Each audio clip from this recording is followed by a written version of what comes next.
जय हिंद मेरे दोस्तों, कैसे हैं आप सभी का स्वागत है हमारे इस YouTube चैनल पर। और आज हम आपके लिए एक वीडियो लेकर आए हैं जिसमें आपको बहुत कुछ जानने को मिलेगा। तो इस वीडियो को एंड तक देखें और चैनल को सब्सक्राइब करना ना भूलें। तो चलिए साथ में देखते हैं वीडियो। मैं हूं अर्जु कासमी और आप हमेशा की तरह से देख रहे हैं भेजा फ्राई। जी हाँ, भेजा फ्राई के नए एपिसोड के साथ हम हाजिर हैं। और इससे पहले कि हम न्यूज की तरफ चले, आप सबसे रिक्वेस्ट है कि जिसने भी हमारे चैनल को सब्सक्राइब नहीं किया है, प्लीज चैनल को सब्सक्राइब करना ना भूलिएगा। और याद से इस वीडियो को शेयर भी कर दिएगा, चैनल का लिंक भी शेयर कर दिएगा। जब ये सारे काम आप कर लें फिर थोड़ा वीडियो भी देख लिएगा, ठीक है ना। तो खैर हम न्यूज की तरफ चलते हैं। और जैसे कि आप जानते हैं कि बिला फजूल की बातें करने की तो मेरी आदत है नहीं, तो इसलिए मैं आपको न्यूज़ की तरफ ही लेकर चलती हूँ। तो सबसे पहले जी हम ये बता दें कि जी मुहर्रम का महीना जो कि इस्लामिक कैलेंडर में पहला महीना होता है कैलेंडर का, जी यहाँ फर्स्ट मंथ ऑफ वो रमज़ान नहीं होता बल्कि मुहर्रम होता है। जी हाँ, तो मुहर्रम जो है वो शुरू हो चुका है। और उसके साथ ही बताया ये गया है कि जी पूरी कंट्री में, पाकिस्तान की पूरी कंट्री में जो है वो फौज लगा दी गई है। जी हाँ, फौज लगा दी गई है। नहीं जी, भारत हरगिज हमला नहीं कर रहा, भारत वाले बड़े बिजी हैं। अफगानिस्तान वाले भी कुछ इस वक्त मूड में नहीं है, और चाइना तो कुछ करता ही नहीं है। और ईरान जो है उसको भी बहुत काम पड़े हुए हैं, ज़ाहिर है मुहर्रम का महीना शुरू हो गया है। तो जी हाँ, अब ये फौज क्यों लगा दी गई है? फौज इसलिए लगा दी गई है कि मुसलमान को मुसलमान से ही खतरा है। जी हाँ, और आप जानते हैं कि मुहर्रम में जो है वो मुहर्रम के जुलूस भी निकलते हैं, और इमाम बारगाह वगैरह में भी बहुत मजालिस वगैरह हुआ करती हैं। तो ऐसे में जो सुन्नी हमारे यहाँ एक फिरका है, सुन्नी भी है, जैसे शिया सुन्नी होते हैं। जी हाँ, तो वो जी उनकी तरफ से जो है वो उनको एक खास प्रॉब्लम होती है, और जाकर खामा खाई के वहां पर हंगामा, लड़ाई झगड़ा, या कोई किस्म की गोलियां शोलियां भी चला देते हैं, कभी बम ब्लास्ट भी हो जाते हैं। इस किस्म के हादसे हमेशा जो है पाकिस्तान में मुहर्रम के महीने में चला करते हैं। उससे बचने के लिए हुकूमत ने इस बार, हमारी जो गवर्नमेंट है उसने जी पूरी कंट्री में जो है फौज लगा दी, और फौज से कहा है नजर रखो। जी हाँ, और नजर रखो और मुसलमान को मुसलमान से ही बचा लो।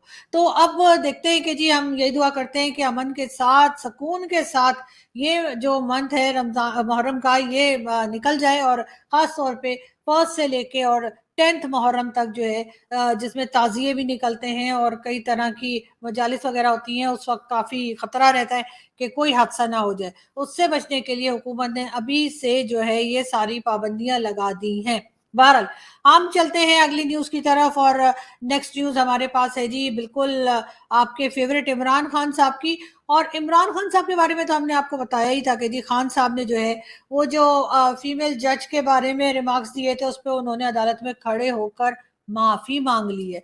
और अब सुनने में ये आ रहा है कि वो जो साइफर हिला रहे थे ना खान साहब, ये अमेरिका से साजिश हुई है, अमेरिका ने मेरी गवर्नमेंट गिरा दी है, ऐसा हो गया, ऐसा हो गया, ऐसा हो गया। जी हाँ, उसके ऊपर भी कहा जा रहा है कि बहुत जल्द जो है हमारे सूत्रों ने बताया है कि जी इमरान खान के लोग ये कह रहे हैं कि शायद खान साहब उस साइफर वाली बात के लिए भी कौम से माफी मांग लें। यानी कि उसके लिए भी हो सकता है कि खान साहब किसी वक्त कोई अपना वीडियो अपलोड कर दें। ऐसे तो खान साहब अब टिकटॉक पे भी आ गए।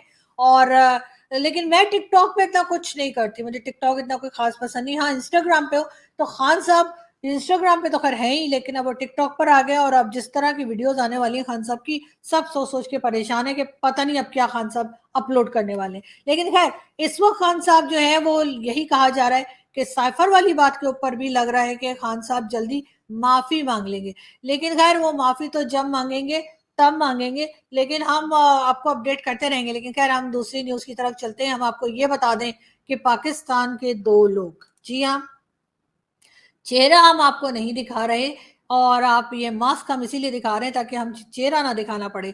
जी हाँ, एक है जी एनालिस्ट, और उनका कहना यह है कि वो एनालिस्ट हैं, इसलिए सब उनको एनालिस्ट मान लिया है। और कभी कभार इंडियन टीवी पे भी दिखाई दिया करते हैं, और पाकिस्तान टीवी पे भी आजकल आ रहे हैं। भाई लोग के बहुत फेवरेट हैं जी, भाई लोग की वजह से ही उनको टीवी चैनल वाले भी बिठा लिया करते हैं, और इंडियन टीवी पे जाकर भी वो वही कहानी सुनाते हैं जो उधर उनको डिक्टेशन मिला होता है। दूसरे हमारे एक साथी हैं जी, हमारे कुलीग हैं, और मीडिया कुलीग कह लीजिए, टीवी एंकर हैं, और वो भी अपने आप को जर्नलिस्ट कहते हैं, और खैर हो सकता है हो भी जी, हम कौन होते हैं डिसाइड करने वाले, जब उन्होंने कह दिया तो बस कह दिया। हाँ जी, तो वो जी टीवी एंकर हैं और जर्नलिस्ट भी हैं, और सुना ये है कि उन दोनों को रावलपिंडी बुला के दे टकाटक कान के नीचे 2 बजाई गई हैं। अब पता नहीं ये खबर कहाँ तक सही है, लेकिन कहने वाले कहते हैं कि जी कान के नीचे बड़ी जोर की पड़ी है दोनों को, और रावलपिंडी बुलाकर। जी बहुत गलत बात है, इसलिए कि ये दोनों तो रावलपिंडी के फेवरेट हैं, और ये दोनों तो रावलपिंडी के लिए ही काम करते हैं। ये सुनने में आया, मतलब मैंने सुना है, मैं नहीं कह रही कि पता लगे ये दोनों जो है ना वो हाथ धो के मेरे पीछे पड़ जाए, इसीलिए मैंने पिक्चर भी नहीं दिखाई इनकी। तो अब मैं आपको ये बता रही थी कि जी सुनने में ये आया है कि जी रावलपिंडी वालों को, मतलब इनके साथ कुछ इनको रखा गया था रावलपिंडी वालों ने अपने काम के लिए, लेकिन ये किसी और ही काम धंधे पे लग गए, और इन्होंने जो है वो पता नहीं खान साहब का साथ पकड़ लिया कि पता नहीं किसके साथ हो गए और क्या हो गए। खैर एक जो है वो तो यकीनन खान साहब के साथ हो गए, इसलिए कि वो हर जगह बैठ के इमरान खान इमरान खान इमरान खान इमरान खान कर रहे थे, और दूसरे जो हैं वो भी शायद थोड़ा बहुत इधर-उधर दाएँ-बाएँ हो गए होंगे, वैसे बहुत ज़्यादा मैंने उनको इधर-उधर होते नहीं देखा, लेकिन फिर भी सुनने में ये आया है कि जी उनको रावलपिंडी बुला के दोनों को बारी-बारी के एक साथ, ये मुझे नहीं पता, ठीक है? एक साथ भी बुला सकते हैं, देखिए वहाँ पे इतने सारे लोग होते हैं, ऐसा हो सकता है कि 2 बंदे को एक पकड़ा दिया, चलो भाई इसके कान के नीचे तुम दोनों बजा लो, और ये वाले को एक साथ ही, मतलब एक ही टाइम में दोनों का काम कर दिया। लेकिन ये भी हो सकता है कि अलग-अलग गए हों, है ना भाई? अच्छा भी तो नहीं लगता ना कि एक दूसरे के आगे चपेड़े खा रहे हैं। लेकिन खैर बहरहाल जो है वो बताया यही गया है। अब ये खबर कहाँ तक सही है मुझे तो नहीं पता, और अगर इनमें से किसी को मतलब ये लगे कि मैं ये खबर फैला रही हूँ, ओहो! क्या कर रहे हो तुम लोग? ओहो!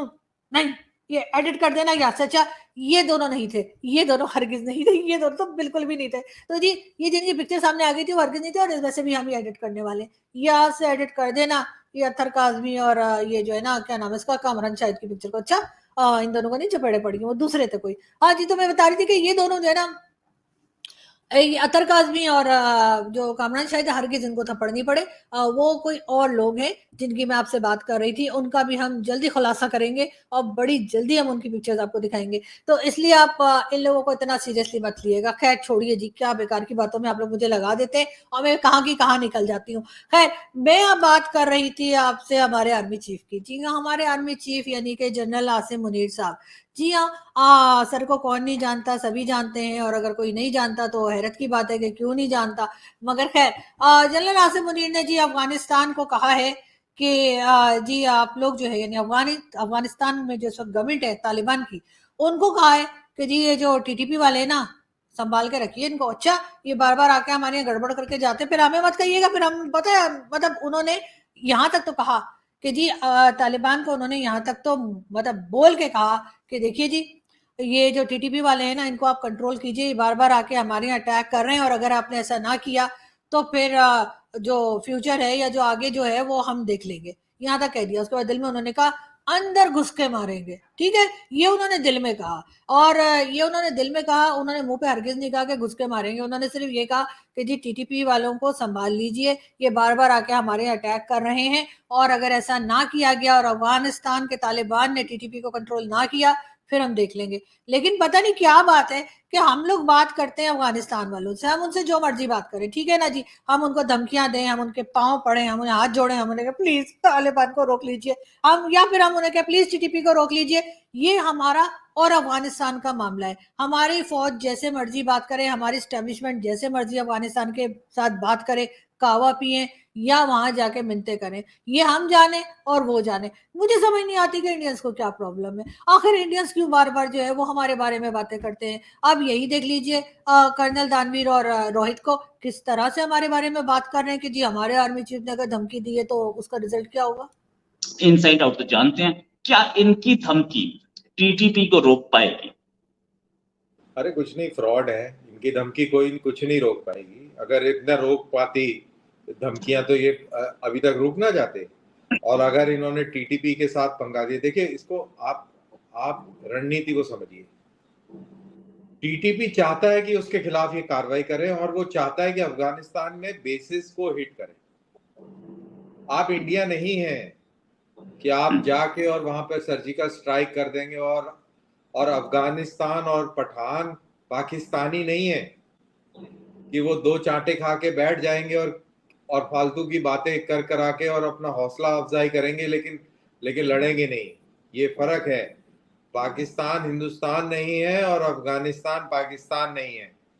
अफगानी पठान लड़ाके हैं और पाकिस्तानी पंजाबी फौज डरपोक है। तो ये कार्रवाई नहीं हो सकती है, और अगर इन्होंने गलती से कर दी तो पाकिस्तान के अंदर ईंट से ईंट बच जाएगी। दुनिया भर का जी हाँ, ये थे कर्नल दानवीर और रोहित शर्मा जो के बात कर रहे थे, वही जो मैं आपको न्यूज़ बता रही थी कि हमारे आर्मी चीफ ने कहा संभल जाओ, टीटीपी को संभालो, नहीं तो ठीक है।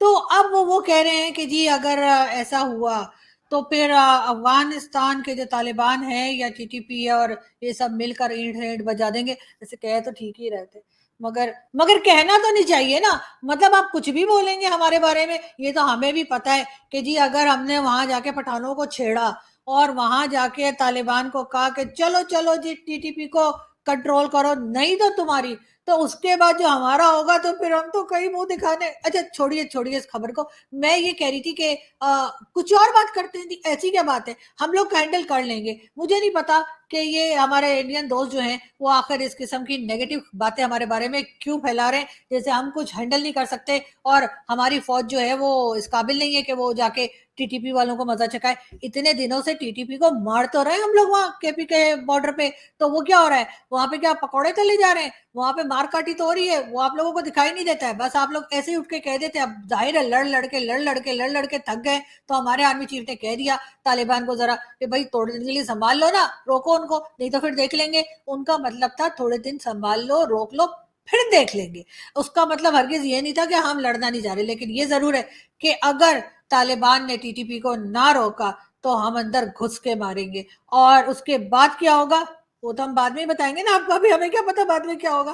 खैर अब हम आगे चलते हैं और दूसरी न्यूज की तरफ बढ़ते हैं। जी आप लोग तो बस ऐसे ही वीडियो देख लीजिए।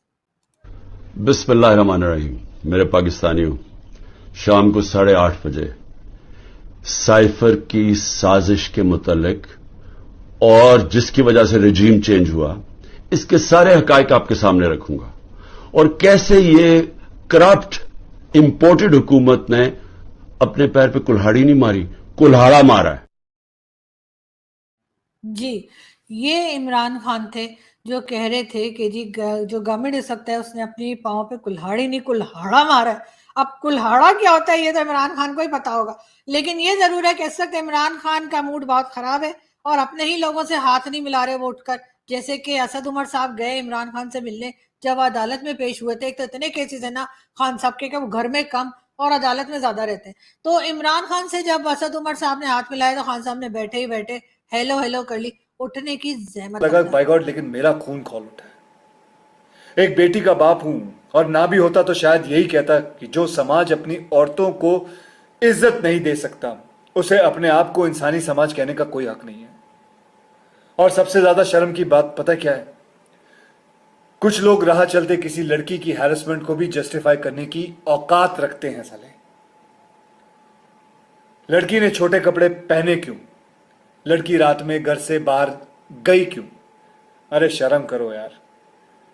छोटे किसी लड़की के कपड़े नहीं, छोटे आपकी सोच है। भगवान न करे जो बेंगलोर में हुआ है वो कभी आपकी बहन, आपकी बेटी के साथ हो। ये बदतमीजी करने वाले लोग किसी दूसरे प्लेनेट से नहीं है, ये हमारे यहां से ही हैं, आपके और मेरे जैसे घरों से ही हैं। हम सबके बीच में ही घूमते हैं ये दरिंदे। अभी भी वक्त है, सुधर जाओ। याद रखना, जिस दिन इस देश की बेटी ने पलट के जवाब दिया ना, भगवान तुम्हारी अकल ठिकाने आ जाएगी। अकल ठिकाने नहीं, सुधरोगे तो बात भूल जाओ, सीधा ऊपर सिधार जाओगे। जी ये थे अक्षय कुमार, हमारे और आपके फेवरेट एक्टर हैं। बहुत अच्छी बात कर रहे थे और बिल्कुल मेरा भी ये ख्याल है। वैसे बहुत से लोग अक्षय कुमार की इस वीडियो के बाद बहुत नेगेटिव कमेंट्स भी दे रहे थे। तो लेकिन ये है कि मैं ये जरूर कहूंगी कि भारत बहुत अच्छा चल रहा है। भारत को बहुत आगे लेके प्राइम मिनिस्टर मोदी जा रहे हैं, चाहे वो इकोनॉमी हो, चाहे फॉरेन पॉलिसी हो, चाहे इस्लामिक कंट्री में आपके प्राइम मिनिस्टर की इज्जत हो, चाहे पूरी दुनिया में उनकी इज्जत हो रही है, तो प्लीज अपनी कंट्री को संभालिए। इस किस्म के वाकयात जो हो रहे हैं वो उनको रोकिए, ताकि भारत का नाम खराब ना हो। उसकी चाहे कोई भी वजह हो, कोई भी रीजन हो, लेकिन बहरहाल आप लोगों को जो कि भारतीय हैं उन सबकी जिम्मेदारी बनती है कि आप लोग जो हैं इस तरह की चीजों को रोकें और अपनी कंट्री का नाम खराब ना होने दें। बाकी जैसा मैंने पहले कहा कि प्राइम मिनिस्टर मोदी बहुत अच्छा काम कर रहे हैं और यकीनन पाकिस्तान के लीडर्स को भी उनसे बहुत कुछ सीखने की जरूरत है। लेकिन इस किस्म के जो इंसिडेंट्स होते हैं वो कहीं ना कहीं गवर्नमेंट को और कंट्री को डैमेज करते हैं, जो नहीं होना चाहिए। और एज अ पाकिस्तानी, मैं वो टिपिकल पाकिस्तानी नहीं हूँ, सबको पता है, तो उस लिहाज से मैं कह रही हूँ कि अपनी कंट्री को बचाइए और इस किस्म के इंसिडेंट्स को रोकिए। खैर, हम चलते हैं आगे और अगली न्यूज हम देंगे आपको फिरदौस आशी कवन की। फिरदौस आशी कवन साहिबा का कहना है कि मुझे शादी पर 200 तोले सोना पहनाया गया। और उनकी बहनों की जब शादी हुई है तो उनका कहना था कि भैंसों को भी गोल्ड पहनाया गया था। जी हाँ, ये कहना है फिरदौस आशी कवान साहिबा का कि जब यानी कि जब इनकी शादी हुई तो उनको उनकी शादी पे 200 तोले सोना, और जब फिरदौस आशी कवान की बहन की शादी हुई तो उनके घर में जो भैंसें थी उनको भी गोल्ड पहनाया गया था। तो मेरा ख्याल है अगर वो उन भैंसों की पिक्चर भी शेयर कर देती तो हमें जरा आसानी हो जाती। मतलब ये कौन लोग हैं भाई जो शादी में अपनी भैंसों को भी गोल्ड पहना देते हैं, और इनको भी 200 तोले सोना। उफ खुदाया। अब भी आपको पता है पाकिस्तान में कितना गोल्ड महंगा है। खैर महंगा तो हर जमाने में ही रहा है, लेकिन जब मैडम की शादी हुई होगी तब भी अच्छा खासा महंगा ही होगा, तब भी 200 तोले सोना बहुत होता है। और उसके बाद भैंसों को भी पहना दिया। चलो खैर, भैंसों की किस्मत, अब क्या कह सकते हैं। मगर खैर इस किस्म की स्टेटमेंट भी हमारे लीडर्स जो है वो देते रहते हैं और उसके बाद शर्मिंदा भी नहीं होते। खैर, बात हम करेंगे एक बार फिर पाकिस्तान की, और अब हम आपको ये बताते चलें कि जी तौहीन कुरान, इराक में मुश्तइल अफराद का धावा, और स्वीडन का जो स्वीडन की एम्बेसी जो है उसको जला दिया। अब ये खैर इराक की खबर है, लेकिन मैं पाकिस्तान के लिए भी बताती चलूं कि पाकिस्तान में भी बड़ा लोग जो हैं वो प्रोटेस्ट करने के बारे में बात कर रहे हैं, और बार बार कहा जा रहा है कि जी शोर मचाया जाए। स्वीडन में जिस तरह से कुरान जलाया गया उसके ऊपर बात हो तो बिल्कुल प्राइम मिनिस्टर शहबाज शरीफ ने भी की है, बाकी लीडर्स ने भी की है, जो मौलवी हैं उन्होंने भी की है। लेकिन प्लीज अंडरस्टैंड करें कि ये एक इंडिविजुअल एक्ट है, उसके पीछे ना तो एम्बेसी को जला दें और ना ही किसी इंसान को नुकसान पहुंचाएं जिसका कोई लेना ना देना। लेकिन बहरहाल ये इराक में इस किस्म की हरकत हुई है और नहीं होनी चाहिए थी। लेकिन मुझे हैरत है कि इराक की गवर्नमेंट जो है वो क्यों कंट्रोल नहीं कर पा रही। बहरहाल हम जी चलते हैं दूसरी न्यूज की तरफ, लेकिन उससे पहले हम देखते हैं एक अदद वीडियो। सचिन क्या है? सचिन में लप्पू सा सचिन है, मुंह में से बोलना वहाँ पे आवे ना, बोलता वो है ना, झिंगुर सा लड़का, उससे प्यार 5 दिन बाद ये बता। जी, ये थी जी सचिन की पड़ोसन, और जो कह रही थी लप्पू सा लड़का है। वैसे लप्पू सा तो मुझे भी लगा था फर्स्ट टाइम में, फिर मैंने कहा खैर कोई बात नहीं, मोहब्बत अंधी होती है और इसलिए अंधी मोहब्बत किसी से भी हो सकती है। तो खैर बहरहाल उनकी पसंद, मतलब क्या कहना चाहिए, सीमा भाभी आप लोगों की यानी कि इंडियंस की सीमा भाभी की पसंद, उनकी मर्जी, हम कौन होते हैं जी बोलने वाले। लेकिन खैर उनके पड़ोसी भी अब बात कर रहे हैं। साथ साथ बहुत से पैनलिस्ट, पाकिस्तानी पैनलिस्ट की बात कर रही हूँ जो इंडियन टीवी पे मेरे साथ मुसलसल आ रहे थे और कह रहे थे जी उनका तो कोई लेना देना ही नहीं है, सीमा तो यहाँ की है ही नहीं, और वो तो पाकिस्तानी ही नहीं है, वो तो पाकिस्तान में रहती ही नहीं थी, और ना ही जो है वो इंडिया गई है यहाँ से, बल्कि वो इंडियन ही है, इंडिया में ही रहती थी, दुबई में रहती थी, वहां से चली गई वगैरह वगैरह। उनकी इत्तला के लिए मैं ये बताती चलूं कि पाकिस्तान में उसका घर मिल गया है, उसके पड़ोसी भी मिल गए हैं, उनके पड़ोसियों से लोगों की बातचीत भी हो गई है। उनका ये भी कहना है कि यहाँ पर थी तो बड़ी नमाजें वमाजें पढ़ा करती थी, ये भी उनके पड़ोसी बता रहे हैं। और अगर वो हमारे पैनलिस्ट जो जाके बिल्कुल साफ इनकार कर देते हैं कि नहीं ऐसा कुछ है ही नहीं, तो उनके लिए ये भी बता दूं कि सीमा के पास से 2 वैलिड पासपोर्ट्स निकले हैं, 5 मोबाइल्स निकले हैं, और इसके अलावा भी कई मतलब टिकट्स और पता नहीं क्या कुछ सिम कार्ड वगैरह बड़ी चीजें निकली हैं। तो अब यकीनन इंडियन एजेंसीज जो हैं वो पता लगा रही होंगी कि ये सब कहाँ से आया, किधर से आया, क्यों आया और किधर को जा रहा है। लेकिन जब भी ये इन्वेस्टिगेशन कंप्लीट होगी तो आई होप कि वो रिपोर्ट सामने आ जाएंगी, और उन रिपोर्ट्स के आने के बाद ही हम आपको कुछ बता सकेंगे या अब इंडिया की अथॉरिटीज कोई फैसला कर पाएंगी कि आखिर हो रहा था तो क्या हो रहा था और अब आगे क्या होना चाहिए। अगर आप सिर्फ इस बेस के ऊपर उनको सिटीजनशिप देना चाहते हैं कि जी क्योंकि उनकी जान खतरे में उन्होंने जाकर रिलीजन चेंज कर लिया, तो इसका मतलब है कि आप और बहुत से लोगों को ये रास्ता दिखा रहे हैं। बहुत से लोग इंडिया पहुंच सकते हैं कहीं से भी, बांग्लादेश से भी, पाकिस्तान से भी, और जाकर कह सकते हैं कि जी रिलीजन चेंज कर लिया है, अब हम वापस नहीं जा सकते, जान को खतरा है। तो उसके बाद क्या किया जाएगा? क्या उन सबको रख लिया जाएगा? अगर ऐसा है तो वेल एंड गुड, बहुत अच्छी बात है। लेकिन अगर ऐसा नहीं है तो फिर अभी से कोई ऐसा रूल, कोई इस किस्म की बात जो है वो गवर्नमेंट को जरूर सोच के रखनी चाहिए जिससे आगे इस किस्म के इंसिडेंट से बचा जा सके।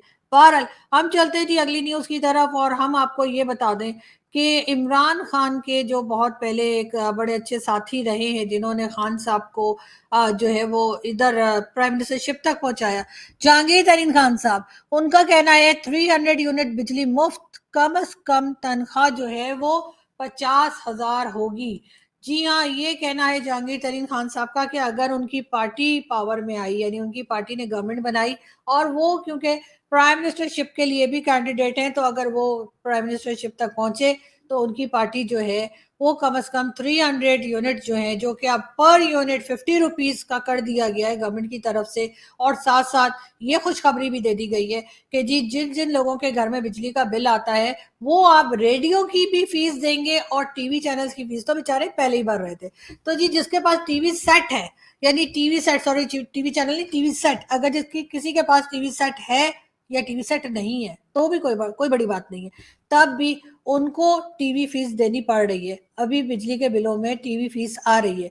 अब जो नेक्स्ट बिल आएंगे उसमें रेडियो की फीस भी आएगी। अब आप कहेंगे जी रेडियो की फीस क्यों मांग रहे हैं? तो जी टीवी की भी क्यों मांग रहे थे, लेकिन रेडियो की इसलिए मांग रहे हैं कि जी वहां पेशावर में जो रेडियो स्टेशन जलाया गया है वो आपके और मेरे पैसे से ही तो बनेगा। उसको बनाने के लिए कोई आसिम सलीम बाजवा ने थोड़ी आना है, ना ही कमर जावेद बाजवा ने आना है, ना ही नवाज शरीफ ने बनाना है, ना जरदारी साहब ने, ना इमरान खान ने। वो बनाना है मैंने और मेरे जैसे मजदूर पेशा लोगों ने, जो सुबह से रात तक मजदूरी करते हैं कि किसी तरीके से घर में राशन डालने। उन लोगों को जो है वो ये बिल भरने हैं, उन लोगों को ये फीस देनी है रेडियो और टीवी की, ताकि हमारे जो खाओ पियो पार्टी है वो जी मतलब टीवी स्टेशन और रेडियो स्टेशन और ये सब कुछ जो है ना वो दोबारा से बना सके। बहरहाल अब ये एक चीज और है, लेकिन जहांगीर खान तरीन साहब का कहना ये है कि बिजली के बिल जो अब 50 रुपीज पर यूनिट कर दी गई है उसमें 300 यूनिट तक बिजली फ्री होगी। तो दोस्तों आशा करता हूँ कि ये वीडियो आपको अच्छा लगा होगा। अगर अच्छा लगा हो तो वीडियो को प्लीज़ लाइक कीजिए और अगर चैनल पर नए हैं तो चैनल को प्लीज़ सब्सक्राइब कीजिए।